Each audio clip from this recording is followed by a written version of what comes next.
이스라엘 백성들이 사사 기드온과 함께 여러 가지 문제를 해결하게 되죠.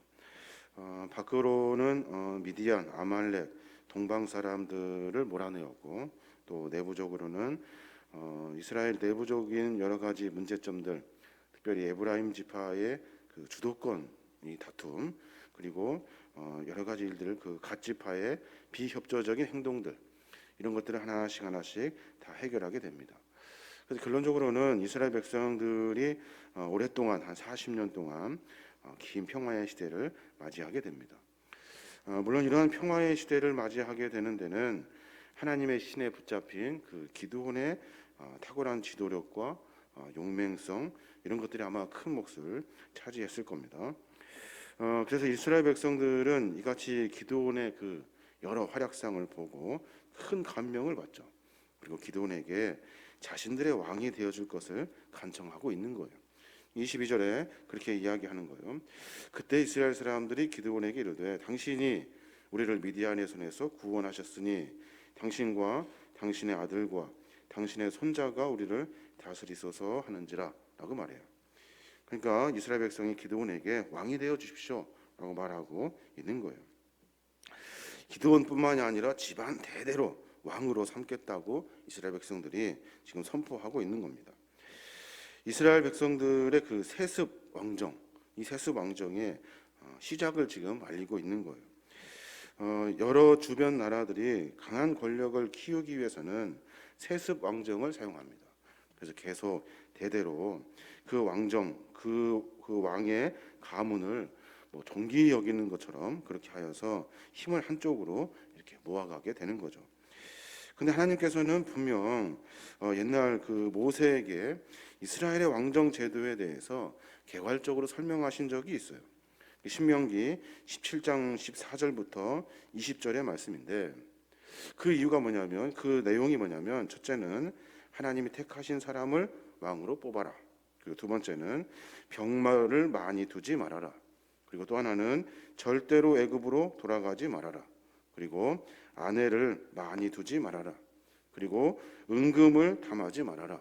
이런 사람을 왕으로 뽑아라 라고 하나님께서 선포하고 있는 거예요. 그런데 오늘 이 상황은 이스라엘 백성들이 보기 좋아서 그 사람 참 용맹스럽다, 우리의 지도자다 라고 생각하여 하나님에게 묻지도 않고 그냥 왕으로 뽑으려고 한 거예요. 결론적으로 말하면 하나님은 그를 왕으로 삼지 않으십니다. 또 기드온은 그 왕의 이야기를 고사하죠. 안 하겠습니다 해요. 그런데 기드온은 숭악하게도 왕의 자리를 요구하는 것보다 더 왕 같은 권세를 누리게 됩니다. 왕직을 고사한 기드온이 왕직 대신에 다른 인간적인 것들을 수도 없이 요구해요. 그래서 왕은 아니지만 사실은 왕이에요. 왕은 아니지만 사실은 이스라엘 백성들 전체의 통치권을 가지고 있는 거예요. 그가 이스라엘의 백성들에게 무엇을 요구합니까? 왕이 되어 주십시오 하니까 싫다고 그래요. 그러면서 뭘 갖고 오라고 하냐면 재물을 갖고 오라고 이야기합니다. 23절에 보면 기드온이 그들에게 이르되 내가 너희를 다스리지 아니하겠고 나의 아들도 너희를 다스리지 아니할 것이요 여호와께서 너희를 다스리시리라 하니라 하고 나서 24절에 기드온이 또 그들에게 이르되 내가 너희에게 요청할 일이 있으니 너희는 각기 탈취한 귀고리를 내게 줄지니라 하였으니 이는 그들이 이스마엘 사람들이므로 금 귀고리가 있었습니다 라고 말해요. 기드온이 요구하는 것은 뭐예요? 탐하는 건 왕의 자리가 아니에요. 저들이 미디안 사람들에게 빼앗은 금, 은, 이런 것들을 탐하고 있는 거예요. 기드온이 그 많은 이스라엘 백성들에게 그 문품을 요구한 다음에 수많은 재물들이 그 기드온에게 이렇게 나오게 됩니다. 그래서 많은 각종 고귀한 귀중품들, 이런 것들이 다 나와요. 누구 것이 되냐면 기드온 것이 됩니다. 기드온이 다 그것을 갈취하게 되는 거예요. 이렇게 하여 기드온은 사사로서의 권력뿐만 아니라 훨씬 많은 재물을, 그 당시에 최고의 재물을 소유하는 큰 부자가 되는 겁니다. 결국 기드온은 백성들을 하나님 말씀에 따라 올바르게 지도하는 신앙적인 지도자가 되기보다는 자기 공로를 앞세워 가지고 자기 공로를 앞세워서 많은 부를 탐하는 그런 욕심꾸러기가 돼버리고 마는 거예요. 이런 사욕을 일삼는 지도자, 그리고 욕심을 일삼는 지도자, 과연 이것이 옳냐는 거예요. 그 공동체를 깨뜨리는 아주 중요한 아주 시작이 되는 겁니다. 우리 신앙의 삶의 모습도 마찬가지입니다. 겉으로는 멋있는 척해요. 그런데 사실은 안으로 다른 것들을 요구하는 경우가 참 많아요. 지금 기드온의 모습을 보면 마치 기드온의 큰 용사라고 해서 우리가 앞부분에 기드온의 멋진 이야기들만 참 들고 있어요. 근데 기드온은 사실은 흉악한 사람이에요. 결론적으로 말하자면 기드온은 이스라엘을 전체를 하나님으로부터 멀어지게 한 사람이라고. 우리가 이 사실을 분명히 알아야 하는 거예요. 또 하나 기드온이 잘못한 것이 무엇입니까? 이스라엘 백성들을 우상 숭배에 빠지게 만듭니다.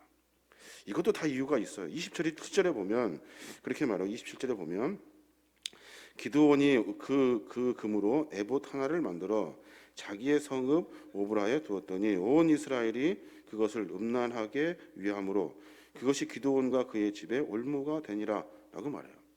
다른 사람들이 모두가 다 금을 기드온 앞에 내어놨어요. 그 금 가지고 기드온이 뭘 만드냐면 에봇을 만들어요. 에봇이 뭐예요? 에봇은 대제사장의 거룩한 의복 중에 하나예요.